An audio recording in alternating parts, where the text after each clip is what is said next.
Jordan River o Jordan River sa Biblia, sa Lumang Tipan. Number 1, ito po'y hangganan ng lupang pangako. Ang Jordan River ang nagsilbing hangganan ng lupain na ipinangako ng Diyos sa Israel. Pangalawa, pagtawid ng mga Israelita.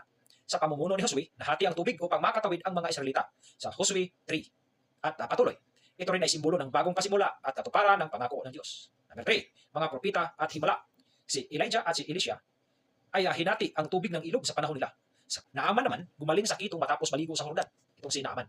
At sa Bagong Testamento naman, una, pagbibinyag kay Jesucristo. Si Jesus Christ ay binibinyag sa Jordan River ni John the Baptist.